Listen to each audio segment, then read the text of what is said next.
भक्तजन वत्सलं साई नारायणं भक्तजन वत्सलं साई नारायणं।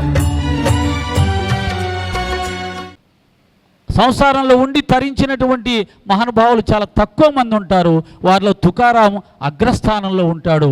కాబట్టి బాబాగారు ఆరతి తుకారామ అనగానే లేచి నిలబడి నమస్కరించేవాడంట. అంతటి గొప్ప వైరాగ్య పురుషుడు.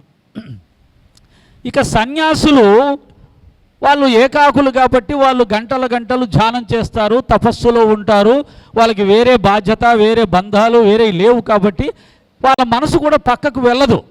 మనం కూర్చున్నాం అనుకోండి, నెక్స్ట్ సత్సంగం 16వ తారీఖు ఖమ్మం, సబ్జెక్ట్ ఏంటి, ఇంతే కదా. ఆటోమేటిక్గా నేను ఏ పని చేస్తున్నానో దాని మీదే మనసు వెళ్ళుద్ది. ఉద్యోగం చేసేవాడైతే రేపు మా ఆఫీసర్ ఏదో వచ్చి చెప్పాలండి, మీరు ఈ విషయం చెప్పాలంటాడు, ఆ విషయం ఎలా చెప్పాలి అని ఆలోచిస్తాను. లేదు సంసారంలో ఉన్నాం కాబట్టి ఎక్కడో ఒక ఆస్తి కొని ఉంటాం, ఆ ఆస్తికి సంబంధించిన అప్పులు కొన్ని ఉంటాయి. కళ్ళు మూసుకోగానే ఆ అప్పులు ఎలా తీర్చాలి అనే ఆలోచన వస్తూ ఉంటుంది. రాకుండా ఉంటుందా? వస్తుంది. మన కూతురు జీవితంలో ఏదో చిన్న అలజడి వచ్చింది, అల్లుడికి కూతురికి తేడాలు వచ్చాయి, వాళ్ళిద్దరు అరుచుకుంటూ ఉంటారు. మరి నువ్వు ధ్యానంలో కూర్చుంటే ఆ ఆలోచన రాకుండా ఉంటుందా? కాబట్టి సంసారంలో ఇవన్నీ ఉంటాయి కాబట్టి మన మనసు నిశ్చలం చేసుకోవడం కష్టం. కనుక సన్యాసికి ఇవేమీ ఉండవు కాబట్టి వారు తపస్సుల ద్వారా, ధ్యానం ద్వారా, వైరాగ్యం ద్వారా ఆత్మజ్ఞానాన్ని సులభంగా పొందుతారు, ఆత్మ సాక్షాత్కారం పొందుతారు. ఆత్మజ్ఞానం అంటే ఆత్మ లక్షణాలు తెలుసుకోవడం. ఆ లక్షణాలను ఆచరిస్తూ ఆచరిస్తూ ఆచరిస్తూ పోతే ఒకప్పటికి ఆత్మని చేరుకుంటాం. ఆత్మ లక్షణాలు తెలుసుకోవడం వేరు, దాన్ని ఆత్మజ్ఞానం అంటే ఆత్మ సాక్షాత్కారం పొంది ఆ ఆత్మ ఎలా ఉంటుంది, దాని స్థితి ఏంటి అనేది అనుభవపూర్వకంగా తెలుసుకోవడాన్ని ఆత్మజ్ఞానం అంటారు. దాన్నే సాక్షాత్కారం అంటారు. ఈ సాక్షాత్కారం పొందిన వాళ్ళు సృష్టిలో చాలా అరుదుగా ఉంటారు. ఎవరో ఒకరు బాబా లాంటి వాళ్ళు, రామకృష్ణ పరమహంస, రమణ మహర్షి లాంటి వాళ్ళు చాలా వేళ్ల మీద లెక్క పెట్టేలా ఉంటారు ఈ లక్షల సంవత్సరాల్లో. వాళ్ళ స్థితి ఏంటయ్యా అంటే ఎప్పుడైతే వాళ్ళు ఆత్మసాక్షాత్కారం పొందారో ఆత్మస్వరూపులుగా మారిపోయి ఉంటారు. ఆత్మస్వరూపులుగా మారిపోయినప్పుడు ఆత్మ లక్షణాలన్నీ వారికి వచ్చేసి ఉంటాయి, అంటే ఆత్మశక్తులన్నీ వాళ్ళకు వచ్చి ఉంటాయి. కాబట్టి ఆత్మస్వరూపుడైన శ్రీకృష్ణ పరమాత్మ కానీ, సద్గురు సాయినాథుల వారు కానీ, దత్తాత్రేయ స్వాముల వారు కానీ, రమణ మహర్షులు కానీ, రామకృష్ణ పరమహంసులు కానీ వీళ్ళందరూ సృష్టిని కూడా శాసించగల సామర్థ్యం, ఆత్మలక్షణాలైనటువంటి సర్వవ్యాపకత్వం, సర్వశక్తిమత్వం, సర్వ అంతర్యామిత్వం, సర్వజ్ఞత్వం, ఈ లక్షణాలు వాళ్ళకు వస్తాయి, ఆత్మలక్షణాలు. కాబట్టి వారి జీవితంలో వారు ఇటువంటి అద్భుతమైనటువంటి సందర్భాలు చూపించినప్పుడు, మహిమలు చూపించినప్పుడు వారిని దైవంగా మనం భావిస్తూ వచ్చాం.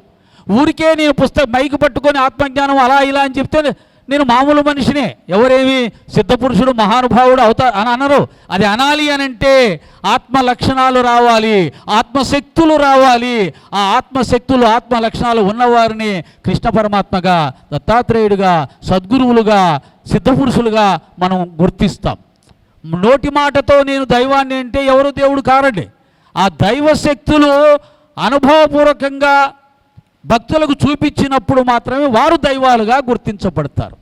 ఈ సత్యాన్ని మనం ఖచ్చితంగా అంగీకరించాలి. కాబట్టి ఆత్మ జ్ఞానం, ఆత్మ లక్షణాలు తెలుసుకోవడం ఈ రెండు వేరు. సంసారంలో ఉన్న వాళ్ళు ధర్మార్థ కామమోక్షాలు ఆచరించడం ద్వారా చివరిదైన మోక్షాన్ని పొందే అవకాశం సహజంగా వస్తుంది. వారు ఆత్మజ్ఞానం కోసం తాపత్రయపడి పరిగెత్తాల్సిన అవసరం లేదు. కానీ తెలుసుకునే అవకాశం ఉంటే తెలుసుకోవచ్చు. కానీ ధర్మాన్ని మాత్రం మర్చిపోకూడదు. ఆత్మజ్ఞానం యొక్క మొదటి లక్షణమే ధర్మాన్ని తెలుసుకోవడం, ధర్మాన్ని ఆచరించటం. వితౌట్ ధర్మం అసలు ఏ జ్ఞానము లేదు. ధర్మము లేకుండా జ్ఞానం లేదు, ధర్మం లేకుండా భక్తి లేదు. కాబట్టి ధర్మస్వరూపమే దైవం. దైవం యొక్క స్వరూపం ఏంటంటే ధర్మము. కాబట్టి ఆ ధర్మాన్ని నువ్వు ఆచరించకుండా దైవ స్వరూపాన్ని చెందడం, పొందడం అసాధ్యం. కాబట్టి ధర్మం చాలా ఇంపార్టెంటు. ఇది సంసారాలకు చాలా చాలా ముఖ్యం. ఇక గురుగీతలో ఈ యొక్క పరబ్రహ్మతత్వం గురించి, పరమాత్మతత్వం గురించి, ఆత్మజ్ఞానం గురించి పరమేశ్వరుడు పరమేశ్వరికి చెప్పిన విధానం. సంసారులకైనా సన్యాసులకైనా మనం తెలుసుకోవాల్సింది ఒక్కటే, సచ్చరిత్రలో బాబాగారు చెప్పినటువంటి గురువులను ఆశ్రయించి ఆ జ్ఞానాన్ని నువ్వు పొందు అంటాడు. అలాగే కృష్ణుడు కూడా ఆ భగవద్గీతలో అర్జునుడికి అదే చెప్పాడు. తద్విద్ధి ప్రణిపాతేన పరిప్రశ్నేన సేవయా ఉపదేక్షంతి తే జ్ఞానం జ్ఞానినా తత్వదర్శిన. తత్వం దర్శించినటువంటి మహాత్ములను ఆశ్రయించి వారికి నమస్కరించి ఆ జ్ఞానాన్ని పొందమన్నాడు. అయితే బాబాగారు దాన్ని చాలా విపులంగా లోతైనటువంటి జ్ఞానాన్ని తెలియజెప్పారు. ప్రశ్నించమన్నాడు. ఆయన చెప్పినట్టుగా పొద్దున అహంకారంతో ప్రశ్నించటం, రామసుబ్బారెడ్డి గారికి తెలుసా, నాకు తెలుసా, మా ఇద్దట్లో ఎవరికి ఎక్కువ తెలుసు అని ఆ ఉద్దేశంతో అడగడం,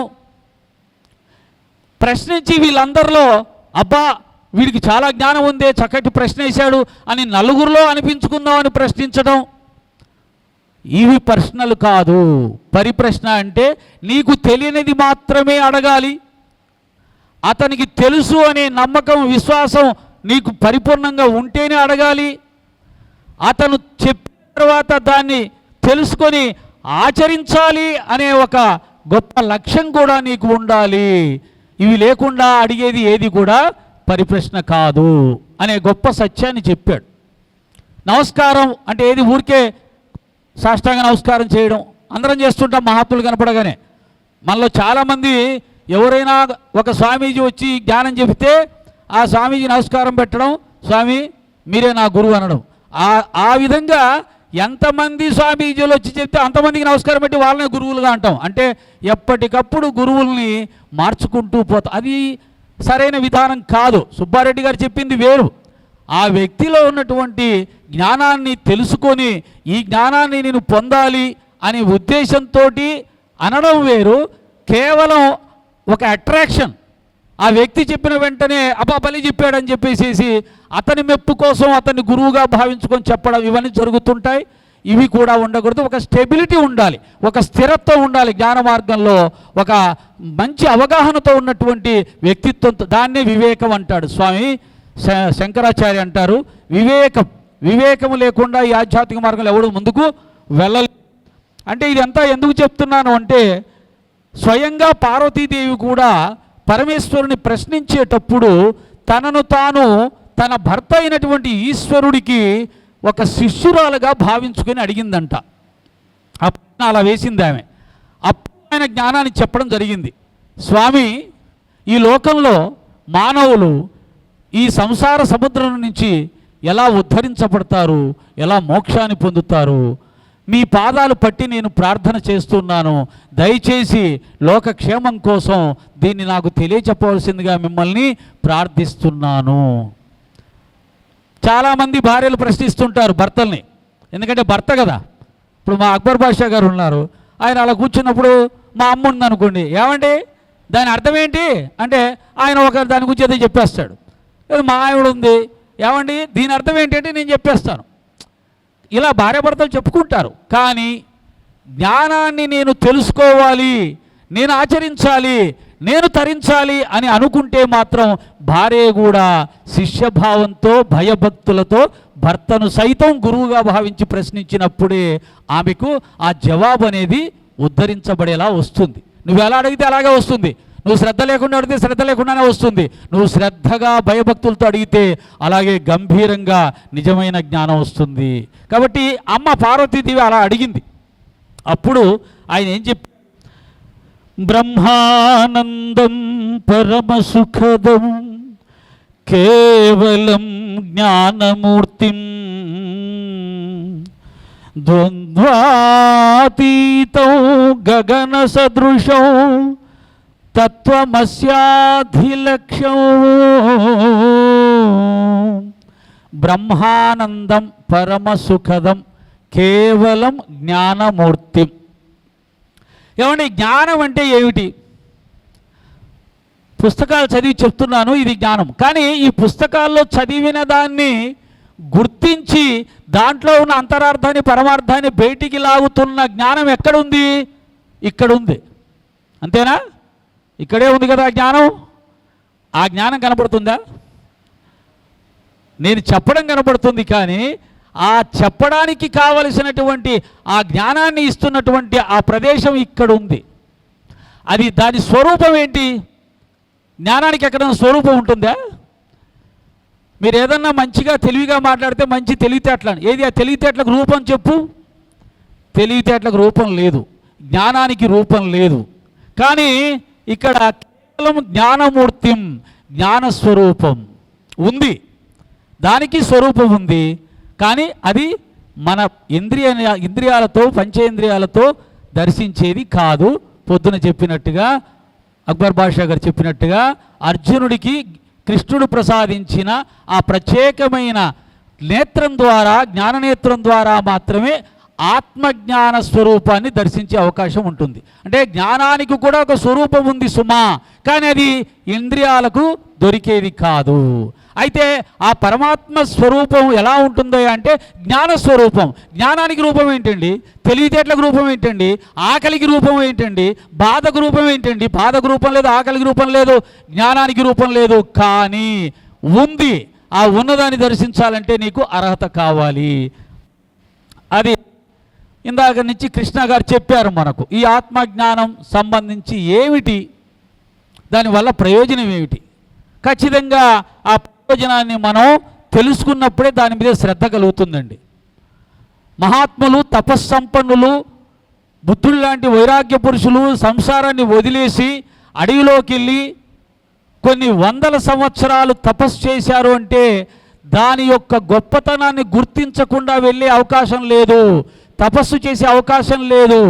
దాని గొప్పతనాన్ని విన్నారు, ఊహించారు, భావించారు, దాని గొప్పతనాన్ని తెలుసుకుని దాన్ని ఎలాగైనా చూడాలి అని తప్పించారు.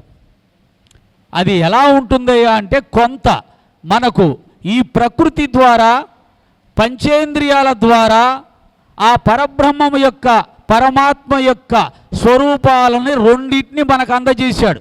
అంటే సాకార రూపంలో పరబ్రహ్మ స్వరూపాలని రెండింటిని మనకు అందజేశాడు. వాటి ద్వారా ఆ ఆనందాన్ని పొందేవాళ్ళు పొందుతున్నారు. దానికి కూడా మనస్సు ఉండాలి, దానికి కూడా భావనా సామర్థ్యం ఉండాలి, భావనా శక్తి ఉండాలి.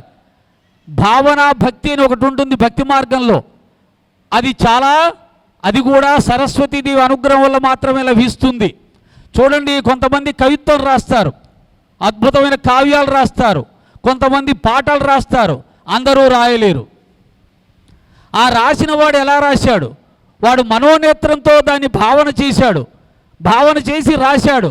రాసిన తర్వాత చదువుతుంటే మనం కూడా దాన్ని చూసినంత ఆనందాన్ని పొందుతూ ఉంటాం. కాబట్టి భావనాశక్తి అనేది చాలా అవసరము సాధకుడికి. ఆ భావనాశక్తి ద్వారానే ఇప్పుడు మనం పరమాత్మని రెండు రూపాల్లో దర్శించి ఆనందించవచ్చు.